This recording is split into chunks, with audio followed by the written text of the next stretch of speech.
We just got a statement from Michael Briggs. He's the Bernie Sanders campaign spokesman, referring to Hillary Clinton's very narrow victory in Kentucky in the Democratic presidential primary last night. He says the Sanders campaign has not made a decision about whether to ask for a recount in Kentucky. The statement says they're still looking into it. Do you have any reason to believe there should be a recount given how close that race was?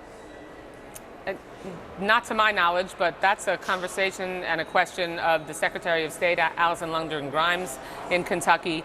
Those decisions are made by state election officials, and certainly the decisions to pursue a recount or not would be made by the individual campaign and their candidate. You see there are the numbers, how close it was. Out of more than 420,000 votes cast, she's ahead by 1,923 votes. Right. A very, very close margin. Let's talk a little bit about the road ahead.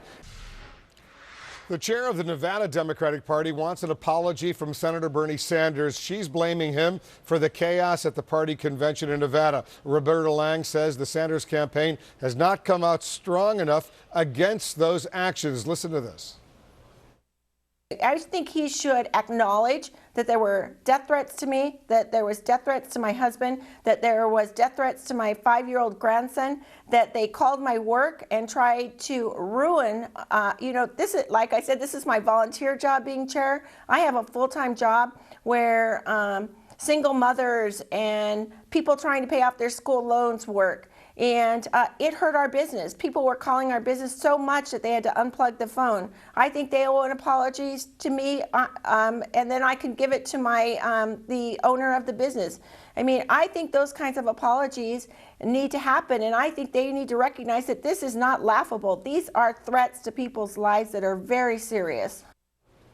Democratic Senator Barbara Boxer of California was there. She was actually booed at that convention by the crowd in Nevada. This is what she said earlier on CNN. There was no way to control what was happening, and I did fear for my safety. I did call Bernie a couple of times, and he did phone me back last night, and he was very distressed about it, and it was a very warm conversation. And I told him, he expressed shock that his people would do it. I did tell him the vast majority of those Bernie supporters were sitting in their chairs. They were fine. But there was this group of 50 to 100 people. They were not young people. They were older people. And that he ought to check out to see who these people are. And he said he would. The convention chaos highlights some infighting within the Democratic Party. The Bernie Sanders campaign condemned the violence at the Nevada convention on Saturday, but his staff accuses state party leaders of shutting out his supporters. So how does all of this affect efforts to try to unite the Democratic Party and take on Donald Trump in a general election? Congresswoman Debbie Wasserman Schultz is the chair of the Democratic National Committee. She's joining us from Capitol Hill right now. Congresswoman, a lot of people expected the Republican Party to be in a sort of disarray, headed toward a contested convention that could potentially have erupted in some violence. But it now looks like there's some serious fear that could happen. There could be some violence at the Democratic convention in Philadelphia. Does that worry you? No. And really, everybody needs to take a step back and a deep breath. This was absolutely a serious concern, which is why I said what needed to be said yesterday, and others have also said that there was real concern.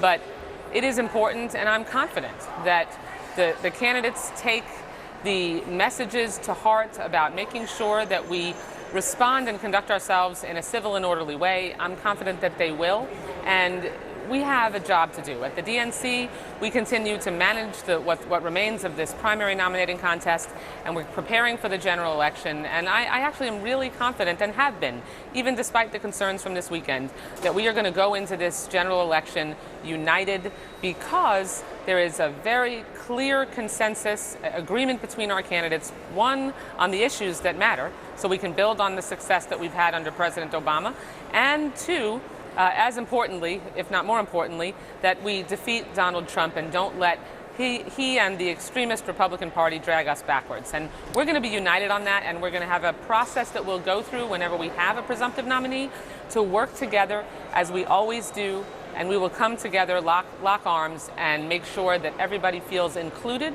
and that we can get this done. Bernie Sanders campaign manager Jeff Weaver this morning, he took direct aim at you. He defended Senator Sanders' response to the chaos in Nevada. I want you to listen to what he said earlier today on CNN's New Day. After a conversation with Senator Reid, he put out a statement after the convention happened. He categorically condemns any kind of threats that went on. Absolutely unacceptable. Debbie Wasserman Schultz, we could have a conversation just about Debbie Wasserman Schultz and how she's been throwing shade on the Sanders campaign since the very beginning. Whether it was the debate schedule that were very few and far between and scheduled on weekends when no one was going to be watching, whether it was when they shut off the Sanders access to his own data and we had to sue them in federal court to get it back, or whether it was these joint fundraising agreements with the Hillary Clinton campaign, which are taking money away from state parties and sending it to the DNC. And look, it's not, I got to say, it's not the DNC. By and large, people at the DNC have been very good to us. Debbie Wasserman Schultz really is the exception. All right, so what's your response to that? He accuses you of throwing shade at the Bernie Sanders campaign. You're the exception, he says. Yeah, my response to that is #SMH. If we're going to talk about throwing that comment about throwing shade, we need to focus on one thing: get through this primary and work to prepare for the general election and make sure that we can continue to draw the contrast between either one of our really fine candidates who are focused on helping people reach the middle class and make sure that we get equal pay for equal work and create jobs and not let the Republicans take health care away from 20 million Americans. Do everything we can to make sure Donald Trump never becomes president of the United States. That's what I'm singularly focused on. It's why President Obama asked me to take on a full 4-year term after we reelected him in 2012. And I am singularly focused on that and not going to let any of this stuff distract me, any of this other malarkey distract me from that. And you know what? As I've told you before, Wolf, being the national party chair is a bumpy ride. You're going to get bumped and bruised. If I have to absorb some of these body blows in order for the candidates to stay above the fray and for my colleagues on the ground and the state parties across the country to be able to keep their head down and get the job done, then so be it. You did say that Bernie Sanders did not go far enough in condemning the violence at that Nevada Democratic Party convention, but you also have not directly spoken to him about that. I understand you haven't spoken to him in months. Is that right? No, I spoke to Senator Sanders about 10 days ago, so that is completely not right. How did that conversation go? The conversation went, just fine. We talked about the platform committee and the process that we were going through, but I'm not going to characterize conversations that I have between each of the candidates. We have to stay focused, and I'm going to stay focused on preparing for the general election and getting us through this primary. And I understand that there are people that would like to fan the flames and distract from our task at hand. That plays right into the Republicans' hands. We're going to be united and we're going to come together, and I'm very confident about that. And this stuff is a whole lot of noise that we cannot allow to distract us. What happened occurred. I said what needed to be said, as did many others, and now we need to move forward. Is it time for another phone conversation with Senator Sanders at this sensitive moment? I don't think that I need to have another conversation with Senator Sanders at this moment. I think I need to focus on moving us forward, on making sure we can prepare for the general election, on making sure that I can manage this primary effectively. There are numerous members, Senator Sanders' colleagues, Barbara Boxer, Leader Reid, both spoke with him. There's no reason for me to pile on. We've all made the point. I think the senator and his campaign will take these points to heart, and I expect and I'm confident that going forward that these are issues that we put behind us.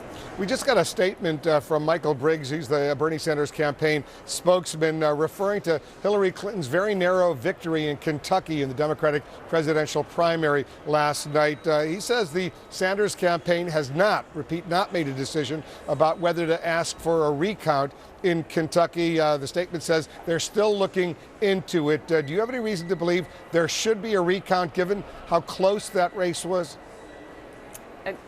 Not to my knowledge, but that's a conversation and a question of the Secretary of State, Alison Lundgren Grimes, in Kentucky. Those decisions are made by state election officials, and certainly the decisions to pursue a recount or not would be made by the individual campaign and their candidate. You see there the numbers, how close it was. Out of more than 420,000 votes cast, she's ahead by 1,923 votes. A very, very close margin. Let's talk a little bit about the road ahead in the primaries. Sure. Listen to what Senator Sanders told his supporters at a rally in California, which holds its contest June 7th, after his win last night in Oregon. Many of the pundits and politicians, they say Bernie Sanders should drop out.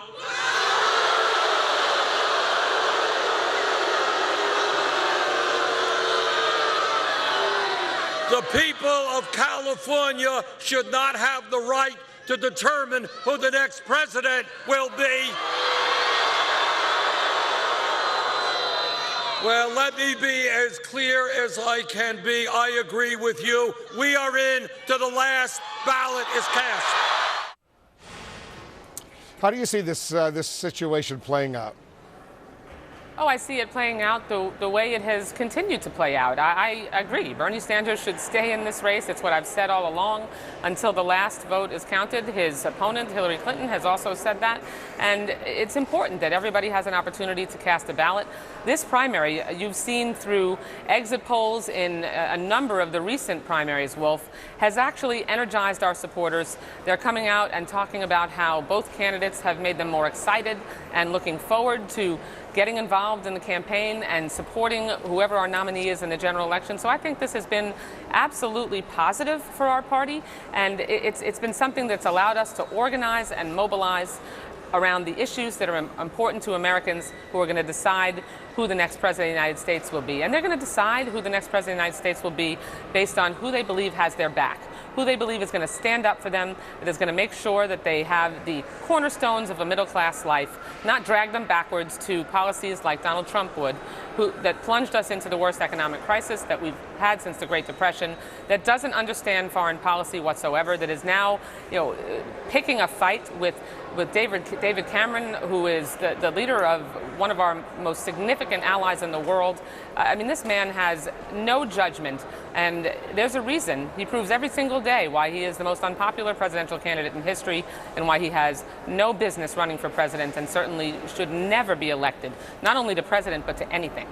Debbie Wasserman Schultz, thanks very much for joining us. My pleasure. Quick programming note for our viewers. Tomorrow, Chris Cuomo will interview Hillary Clinton live from Chicago.